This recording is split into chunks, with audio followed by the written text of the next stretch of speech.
Well, good morning, afternoon, evening to everyone. Always just fabulous to see everybody.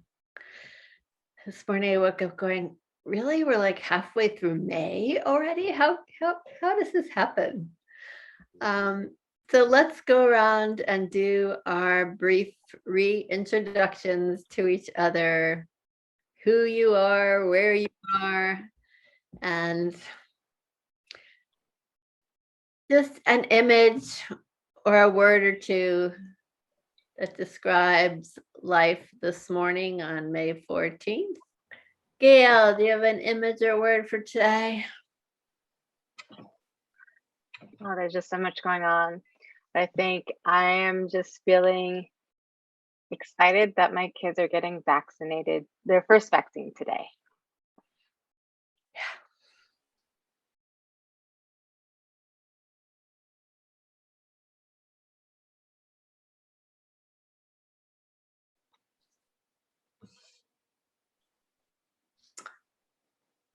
I have to say my feeling today is mask confusion. Because honestly, I disagree with the CDC, and I'm not about to go into indoor restaurants or be in giant crowds.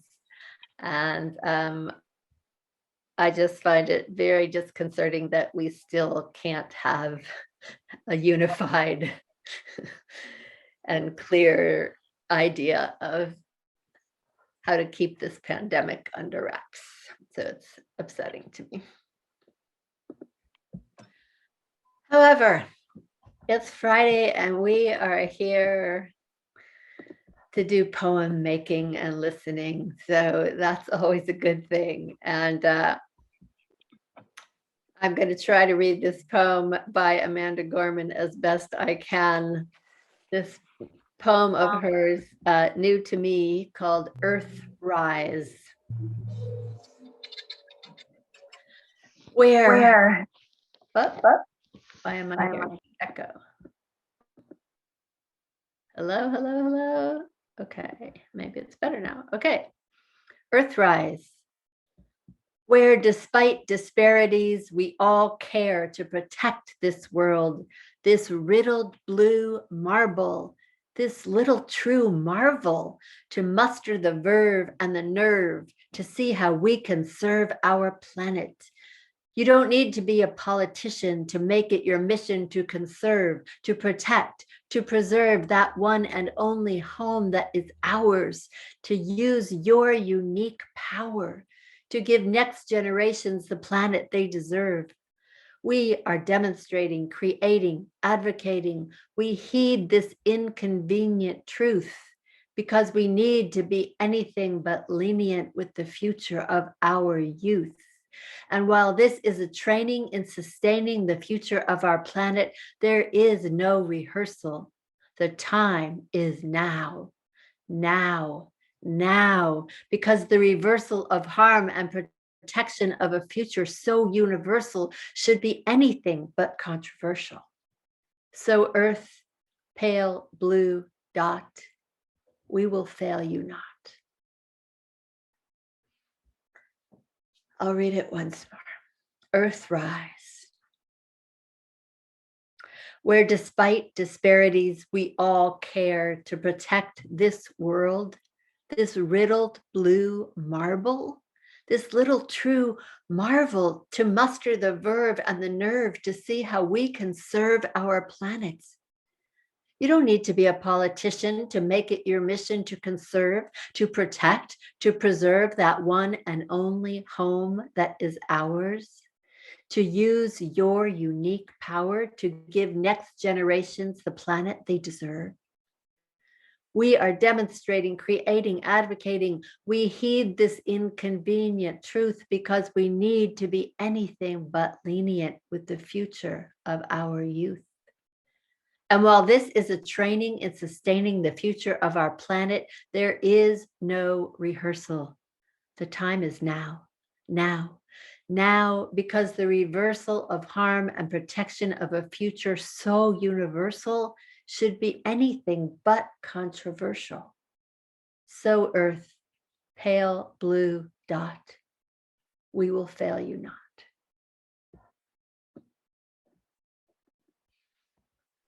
What speaks to you in Amanda's words?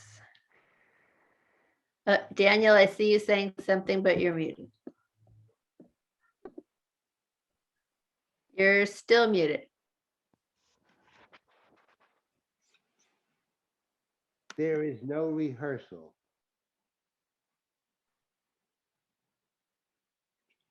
This riddled blue marble. Pale blue dot. Should be anything but controversial. Use your verb and unique verb. power. This inconvenient truth.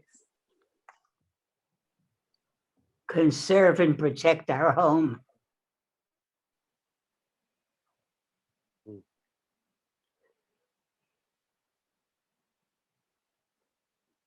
Demonstrating, creating, advocating.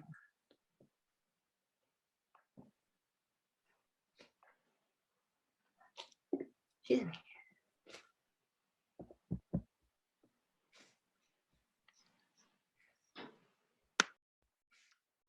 So you could start your rap poem with to use your unique power, or the time is now, or whichever line jumps out at you to start from. Let's do a 5-minute write together.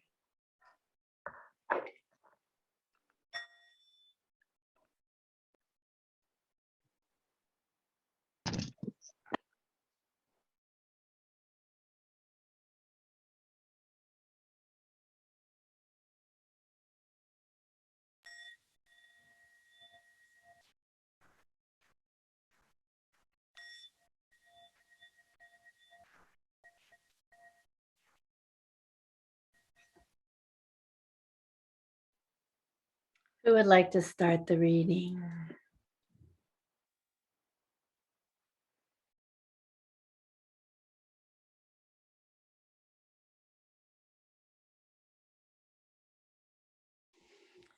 Thank you. So I'm gonna read this other poem for today, a Rumi poem called Wean Yourself.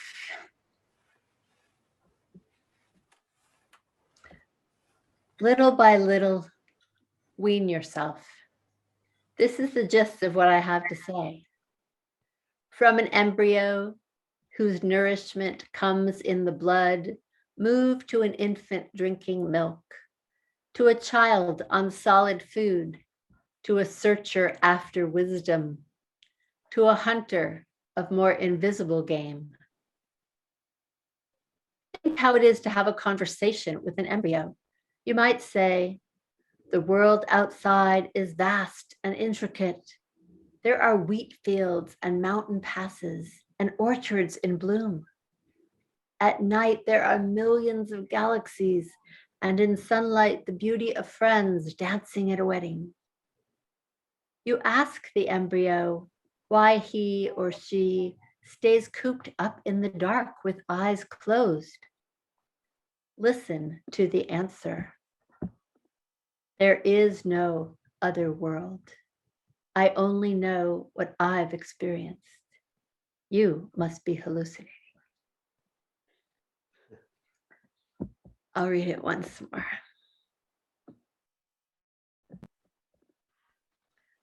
Little by little, wean yourself. This is the gist of what I have to say. From an embryo whose nourishment comes in the blood, move to an infant drinking milk, to a child on solid food, to a searcher after wisdom, to a hunter of more invisible game. Think how it is to have a conversation with an embryo.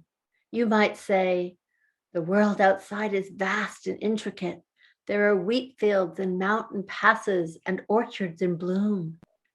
At night, there are millions of galaxies, and in sunlight, the beauty of friends dancing at a wedding. You ask the embryo why he or she stays cooped up in the dark with eyes closed. Listen to the answer. There is no other world. I only know what I've experienced. You must be hallucinating.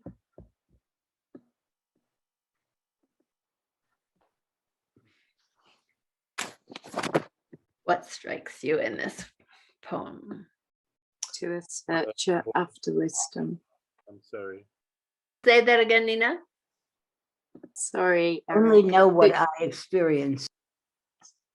To a searcher after wisdom. You must be hallucinating. Yes, Yes.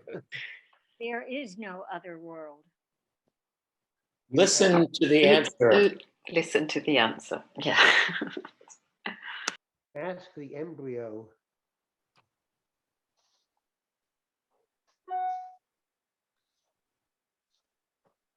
Millions of galaxies. Yeah.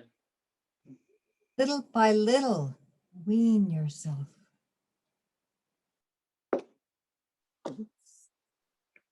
The beauty of friends dancing at a wedding. That one. In the sunlight.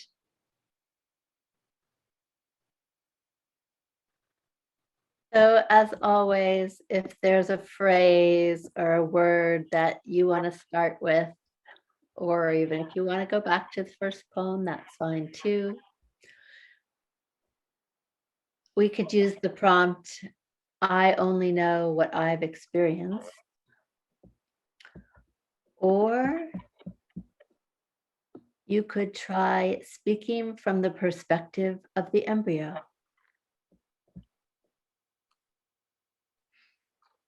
And we'll do another 5-minute write.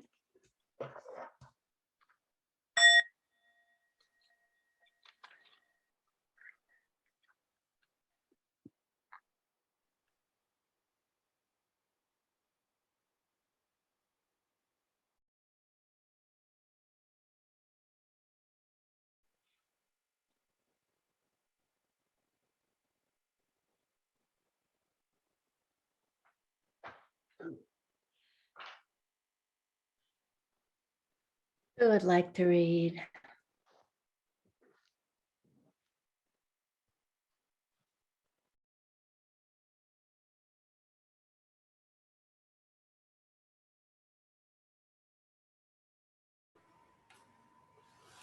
All right, I'll read my journey as an embryo. Why would I choose to leave a world so warm, so fluid, so comforting, so complete, in order to take a long, dangerous journey down a dark and narrow passageway, my body constricted, sometimes stuck in the red hot cavern, only to emerge into blinding light, deafening noise, and cold wind? But I had no choice, as I will not choose the next journey into the next dark tunnel. Now I only can pray for less constriction and a peaceful flowing river to carry me.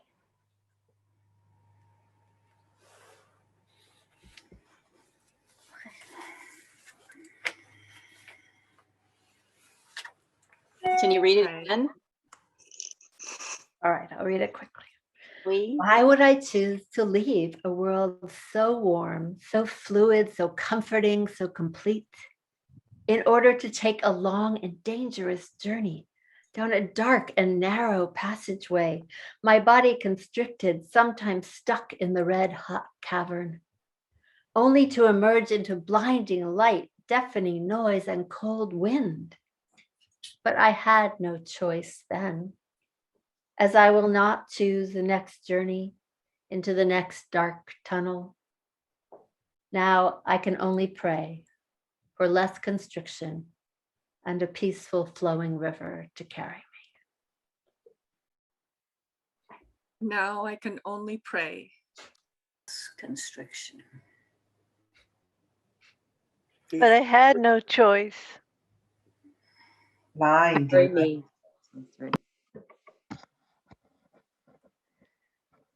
Carry me. Peaceful flowing river to carry me. The next dark tunnel.